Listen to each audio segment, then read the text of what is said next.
आइए अति रोचक समाचारों की प्रस्तुति आपके सामने की जाए। हम दीपोत्सव मना रहे हैं। आज भी वो बुद्ध पुष्य नक्षत्र है। बाजार गुलजार हो रहे हैं, धन की वर्षा हो रही होगी और होना भी चाहिए। अब जो भी हो गया ठीक है। अब यहाँ पर हम एक बड़ी विचित्र बात है कि हमारे देश में अब भ्रष्टाचार, धोखाधड़ी, कमीशनबाजी और अनेक प्रकार के अपराध राष्ट्रवाद की श्रेणी में आ गए हैं, राष्ट्रीय संस्कृति हो गई। बड़ी विचित्र स्थिति हो रही है। आखिरकार क्या किया जाए? तो अब तो जितने भी सारे अपराध हैं ना, आईपीसी में आप ये चेंज कर दीजिए कि भ्रष्टाचार, घोटाले, कमीशनबाजी, हत्या, मर्डर, बलात्कार, ये सब अपराध नहीं है। और इनको जो भी अंजाम देगा ना, उस पर किसी प्रकार की कार्रवाई नहीं होगी। ये तो राष्ट्रवाद है, राष्ट्रीय संस्कृति है। और इन सारे अपराधों से बचने के लिए अपराधियों को एक काम करना पड़ेगा कि उनको भाजपा का सदस्य हो जाना चाहिए। भाजपा का सदस्य होना पड़ेगा, सारे अपराध माफ जाइए, आप सब कुछ कीजिए। आइए अब हम थोड़ी सी कुछ घटनाओं की चर्चा करें। इंदौर में एमजीएम है, सबको पता है। वहाँ पर सफाई व्यवस्था के नाम पर क्या क्या हुआ, कैसे हुआ, क्या क्या हो रहा है, ये सबको पता। वहाँ पर चूहों ने 2 बच्चों को कुतरा, उनकी मौत भी हो गई। ठीक है, हो गई। अब ये तो क्या करें, सरकार तो कह देगी कि अरे ये तो जो कुदरत का नियम है, हम उसमें क्या कर सकते हैं। जिसकी मौत जहाँ लिखी हुई है वहाँ पर होगी। खैर ठीक है। अब यहाँ पर हुआ क्या कि ये थोड़ी सतर्कता की ज़रूरत है, सुव्यवस्था की ज़रूरत है, वो तो कहीं नज़र नहीं आती है। तो हुआ क्या कि यह यहाँ की सफाई और सुरक्षा व्यवस्था का दायित्व एक एजाइल कंपनी को है। ये उसका दायित्व है कि वहाँ पर स्वच्छता रहे, साफ सुथरा रहे, किसी प्रकार के हादसे ना हो। परंतु चूहों का तो आतंक फैलता ही है। उन्होंने 2 बच्चों की जान ले ली और प्रशासन को कोई भी अंतर नहीं पड़ा, सरकार को कोई भी अंतर नहीं पड़ा। जांच एजेंसी जो जा थी वहाँ होगी, आती जाएगी, और वो भी गोपनीय रिपोर्ट है जांच एजेंसी से। मगर इसी बीच एक बड़ा रोचक काम हुआ कि एमजीएम के डीन जो धनोरिया है, उन्होंने एजाइल कंपनी को 6 माह में 11 करोड़ का भुगतान कर दिया। अरे जब इतने हादसे हो रहे हैं, ये घटनाएं हो रही है, तो आप कैसे उसको कंपनी को भुगतान करो, और वो भी 11 करोड़ का? क्या कोई ध्यान नहीं दिया क्या? क्या कोई मिली भगत है क्या? क्या कोई कमीशनबाजी का है या कोई लंबा सौदा? और जो वहाँ के डीन है मिस्टर धनोरिया, उन्होंने भी कोई ध्यान नहीं दिया। कोई डॉक्टर अशोक यादव करके हैं, उन्होंने भी कोई ध्यान नहीं दिया। और जो कुव्यवस्था फैलाने वाली कंपनी को 11 करोड़ का भुगतान हो गया। अब ठीक है, हो गया तो क्या करें? अरे तो कमीशनबाजी है ना, कांड है, अपराध है। तो मगर सरकार की निगाह में अपराध नहीं है, क्योंकि धनोरिया के पिताजी है ना भाजपा से संबंधित हैं। अब जब भाजपा से संबंधित है तो कैसा भी अपराध करो, कोई अपराध नहीं होगा, माना ही नहीं जाएगा। वो तो राष्ट्रवाद माना जाएगा, राष्ट्रीय संस्कृति माना जाएगा। ठीक है, ये एक बड़ा रोचक कांड है जो हमारे समाज पालिका ने उजागर किया। अब इसमें क्या क्या खेल हो रहे हैं और क्या क्या खेल होंगे, ये भी एक बड़ा विचित्र बात है। अब जो भी कांड होंगे ना, वो सब सामने आएंगे। अब आइए, यहाँ पर पुलिस जो जन सुरक्षा के लिए तैनात रहती है, सब उसका दायित्व के शांति बनी रहे, सुव्यवस्था को। परंतु ऐसा नहीं हुआ। हमारे सामने 2 घटनाएं आई। एक घटना सिवनी की है कि हवाला का 3 करोड़ रुपया जब्त किया गया था। वहाँ पर जो पुलिस ने चेकिंग की गाड़ी पकड़ी, 3 करोड़ या 1.5 करोड़ रुपए का चूना लगा दिया। और वहाँ के जो 9 पुलिस कर्मी हैं उन्होंने आपस में बांट लिया। ये थीम ने भी उजागर मामला किया था। मामला बहुत लंबा चला। अब उसके बाद में गहरी नींद के बाद मध्य प्रदेश सरकार की आँख खुली, तो वहाँ पर जो 9 पुलिसकर्मी थे ना, जिन्होंने 1.5 करोड़ रुपए की बंदरबाट की थी, उनकी गिरफ्तारी हो गई। एसडीओपी की भी गिरफ्तारी हो गई, एसपी को भी सजा मिली। अरे ये मिलने से होगा क्या। एक और दूसरा प्रकरण है बालाघाट का। एक पुलिसकर्मी था जो है ना जुए का बहुत बड़ा शौकीन था। उसने अपने शौक को पूरा करने के लिए माल खाने को ही चूना लगा दिया, और वहाँ पर जो माल खाने में जमा 55 लाख रुपए गायब कर दिए, किस्तों में गायब किए, हो गया काम पूरा। और इतना ही नहीं किया उसने 10 लाख रुपए की ज्वेलरी भी गायब कर दी, और इस प्रकार को 65 लाख का शातिर घोटाला कर दिया। ये भी पुलिसकर्मी का कारनामा था। अब मामला उजागर हुआ, तो अब देखते हैं क्या होता है क्या नहीं होता है। अरे गिरफ्तार कर लोगे, ये हो लोगे, वो भी जब 65 लाख का मामला, 20-25 लाख की कमीशनबाजी हो जाएगी, सब कुछ रफा दफा हो जाएगा। चलिए, अब कोई दिक्कत नहीं है। अब हमारे यहाँ पर अब एक बड़ा रोचक स्थिति हो रही है। ये सनातन धर्म के नाम पर भारी उन्माद फैलाया जा रहा है। मनुवादी उन्मादी चेहरे हैं ना, वे बड़ा नाटक कर रहे हैं। इनका सबका लक्ष्य है कि किसी भी हालत में देश में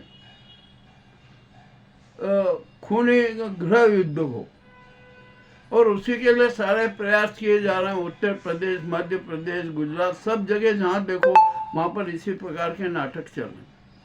अरे तुम अपने जो घिनौने कुकृत्य थे ना, उनको आप कहते थे अरे सनातनी सनातनी सनातनी। अरे आखिरकार सनातन धर्म है क्या? ये सनातनी कौन सी बला है?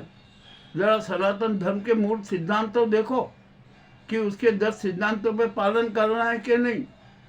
और मार ये चिल्लाते हिंदू हिंदू हिंदू हिंदू हिंदू राष्ट्र। अरे जरा आप ये सोचो कि हिंदू की परिभाषा क्या है? हिंदू किसे कहते हैं? हिंदुत्व क्या है? जरा इस पर भी तो विचार करो। ये सनातनी कहने से काम थोड़ी चलता। क्या आप वास्तव में सनातन धर्मी हैं हम? क्या उसके 10 सिद्धांतों को मूर्त रूप देते हैं? एक भी सिद्धांत को मूर्त रूप नहीं देते हैं, और अपने उन्माद को सनातनी उन्माद घोषित कर देते हैं। और उसके कारण किस प्रकार की हिंसा होती है, कितना नुकसान होता है, कितनी जाने जाती हैं, ये सारे के सारे नाटक चल रहे हैं। अब आइए, अब क्या होगा इस देश में? आखिरकार मुझे तो अब ऐसा लग रहा है कि जी भर के घोटाले करो, खूब घोटाले करो, खूब अपराध करो, चाहे जो करो, बलात्कार करो, लूटो करो, डकैती करो, कमीशनबाजी करो, सब कुछ करो, पर इसके लिए भाजपा का सदस्य पहले हो जाओ, तो आप पे सारे अपराध है ना, तो कुछ भी अपराध नहीं माने जाएंगे। वो भी सनातनी की श्रेणी में ले लिए जाएंगे, और आप बरी हो जाओगे। इसी तरह से तो संपन्नता आएगी। अब तो अपराध ही है ना, राष्ट्रवाद की परिभाषा हो गई। सब तरह के अपराध हो रहे हैं, क्या नहीं। यहाँ पर जिधर देखो उधर अपराध, कमीशन कांड और इनकी सारी चर्चाएं होती है, तो समाचार आते हैं। ये हमारा विकसित भारत है, ये नया भारत है। कैसा नया भारत बना रहे हैं हम? अरे अब तो बड़ी विचित्र बात हो गई है। और अब मैं फिर इस पर आज फिर कह रहा हूँ कि अब इस देश में खूनी गृह युद्ध होगा, हिंसक गृह युद्ध होगा, वो हिंदू मुस्लिम के बीच नहीं होगा। अब तो यह युद्ध 2 वर्गों के बीच में होगा। एक है मनुवादी वर्ग और एक दूसरा है गैर मनुवादी वर्ग। इनके बीच में खूनी संघर्ष होगा, और इसकी झलक हम सब दूर देखना है, हर जगह देखना है कि हमारे सामने सब कुछ आ रहा है, क्या हो रहा है क्या नहीं हो रहा है। तो आखिरकार नया भारत है ना, तो नया भारत में सब चीज़ नई नई होगी, कोई कुछ नहीं है। चाहे जितने अपराध करो, चाहे जो भी कुछ करो, चाहे जितना उन्माद फैलाओ, कोई अपराध नहीं माना जाएगा। ये हमारे देश की नए भारत की नई संस्कृति बनी हुई है। अब क्या करेंगे, कैसे क्या होगा, कुछ समझ में नहीं आ रहा कि आखिरकार भारत का जो अस्तित्व है, गौरवशाली अस्तित्व है, वो कैसे अक्षुण्य बना रहेगा। संविधान की रक्षा कौन करेगा, तिरंगे की रक्षा कौन करेगा, न्यायपालिका की रक्षा कौन करेगा, सनातन धर्म की रक्षा कौन करेगा, ये अहम सवाल है। इस पर भी हमें गंभीरता से चिंतन करना है। ये नया भारत है ना, ये नाजीवादी कोंकणी गैंग और गुजराती गैंग का नया भारत की कल्पना अपने आप में दूषित है, प्रदूषित है, सत्तावादी है, स्वार्थी है और देश की 147 करोड़ जनता को गुलाम बनाने का शातिर षड्यंत्र है। और जो है हमारे सुसंस्कृति और संस्कार, हिंदू के ठेकेदार जो संघ है ना, इसके भी काले कारनामे उजागर होते जा रहे। अब कितनी अच्छी बात है। अरे भयंकर अपराधी अपने आप को संस्कृति और सुसंस्कार में हिंदुत्व का ठेकेदार घोषित कर रहे। क्या होगा इस देश का? 147 करोड़ जनता महानिद्रा में क्यों गए? और सबसे मजेदार बात तो यह है कि हम जिन्हें अपना भारत का रक्षक मानते हैं, संविधान का रक्षक मानते हैं, राष्ट्रपति है, वो भी अपना राष्ट्र धर्म, राजधर्म, जन धर्म, सनातन धर्मी जन, प्रजातांत्रिक धर्म का निर्वहन ही नहीं कर रहे। वे भी धट्टाट मूक और बधिर हो गए। वाह, कितनी अच्छी बात है। ये भी नया भारत का एक दर्शक है। ये भी बड़ा अपने आप में विचित्र है। अब आखिर का होगा क्या, ये हमें सोचना है, समझना और इसके बारे में निर्णय करना।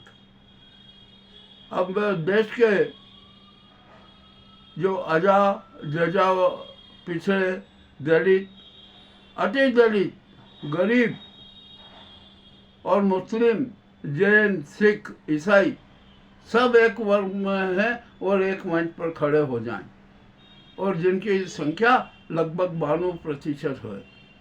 अब आप सबको इस वर्ग को, जो गैर मनोवादी वर्ग है, इसको सड़कों पर उतरना होगा।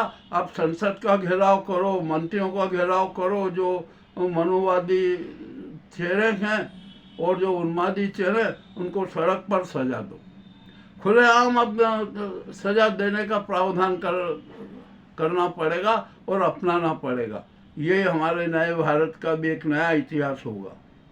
तो आइए हम सब मिलकर नए भारत का सपना साकार करें और जो गैर मनोवादी व्यवस्था की स्थापना देश में करें। भारत के बारे में एक बात मैं स्पष्ट कह दूं, जो हिंदू राष्ट्र की बात करते हैं ना, वो हिंदू तो है ही नहीं। अरे वो तो स्वार्थी है, सत्यावादी स्वार्थी है। और भारत तो है ना, सनातन धर्मी राष्ट्र था, है और रहेगा। ये भी स्पष्ट है, किसी से छिपा नहीं है। यह जनता का संदेश है, 147 करोड़ जनता का संदेश है। और जो है स्वघोषित है ना, विश्व गुरु, धर्म गुरु, विकास गुरु, न जाने क्या क्या बने हुए, ये तो हमें विज्ञापन के स्थायी कार्टून नजर आते हैं। बड़ी विचित्र बात है। बस विज्ञापन में विकास, यही एक चल रहा है। और आखिरकार क्या होगा क्या नहीं होगा इस देश का, बड़ी विचित्र स्थिति है। अब तो हमारे देश की है ना 92% जनता को आत्मदर्शन करना पड़ेगा, आत्मचिंतन करना पड़ेगा, सकारात्मक विवेकवादी होना पड़ेगा, विवेक जीव प्रज्वलित करना होगा और उसी के रोशनी में नए भारत का निर्माण होगा। ये भी जरूरी है। अब देखते हैं, हम तो सच की बात कहते हैं, सच सबके सामने रख देते हैं और खुले रूप में प्रस्तुत कर देते हैं, बिना किसी भूमिका के, बिना किसी पूर्वाग्रह के। तो हम देश की 147 करोड़ जनता को आह्वान करते हैं कि अब चेतन हो जाए। और सबसे बड़ी विशेष बात, मैं देश की सेना को विशेष रूप से आह्वान करना चाहते हैं। जनता की भी यही भावना है कि राष्ट्र का संचालन अब ये दलीय नेता नहीं, सेना करे। सेना के हाथ में देश की कमान हो, ताकि यहाँ पर हर व्यक्ति, हमारी हर व्यवस्था, पूरा राष्ट्र, हमारी सीमाएं सुरक्षित रहें। ये जनता का सोच है, जन आस्था के, जन भावना के। और जो ये तथाकथित दिखावे के धर्म और दान और ये जो नाटकबाजी हो रही है ना, इसकी भी आप स्थिति छोड़ दीजिए। अरे जो व्यवसायिक ट्रिब्यूनल की हालत आपने देखी, वहाँ पर 3.5 लाख प्रकरण विचाराधीन है, और ट्रिब्यूनल में क्या क्या खेल होते हैं ये भी किसी से छिपे नहीं है। ये ट्रिब्यूनल है ना, ये भी सब धनखोरी के माध्यम बन गए हैं। अब तो क्या करें, पूरे देश में ही धन को ही महत्व दिया जा रहा है, धन के लिए सब कुछ हो रहा है, धन ही भगवान हो गया है, और धन ही ये सनातन धर्मी सनातन हो गया है। अब इसके लिए क्या किया जाए, तो धन है, रुपया, उसके लिए जो भी कुछ किया जाएगा ना, वो भी जायज़ माना जाएगा, कोई अपराध नहीं माना जाएगा। चाहे जितने बड़े से बड़े घोटाले कर लेना, कमीशन कर लेना, चाहे जहाँ पर कर लेना, और चाहे सड़क न बने उसका भी पेमेंट ले लेना, सुव्यवस्था के नाम पर जितने भी घोटाले में, जैसे अभी MDM का 11 करोड़ का घोटाला, ये भी कोई अपराध नहीं है, क्योंकि सब घोटालेबाजों का है ना भाजपा से संबंध है। इसलिए भाजपा का नया भारत घोटाला भारत बनेगा, इसमें भी कोई शंका नहीं है। मैं बहुत कड़वी कड़वी बात कह रहा हूँ, परंतु ये सारी बातों के साक्ष्य हैं, ये कोई परिकल्पना नहीं है। आप देख लीजिए कि हम किस प्रकार के नए भारत में जीना चाहते हैं, और अब यहाँ पर जनता को ही सोचना है, जनता को ही समझना है, और जनता को ही निर्णय लेना है। ये बात बहुत कड़वी थी, मैंने प्रस्तुत की, बुरा लगे तो क्षमा करना। जो सच है वो तो कभी छुपता नहीं है, कभी नष्ट नहीं होता है, एकदम अचानक प्रकट हो जाता है, और ये सत्य का प्रकटीकरण हमने आपके सामने किया है। आपको कैसा लगा हमें अवश्य बताएं। और मैं ये नहीं कहता कि आप हमारे चैनल को लाइक कीजिए, सब्सक्राइब कीजिए, नहीं। हम तो आपसे सिर्फ एक ही अनुरोध करते हैं कि आप हमारे साथ भावनात्मक रूप से जुड़े रहें और हमें साक्ष्यमय संवाद प्रेषित करते रहें।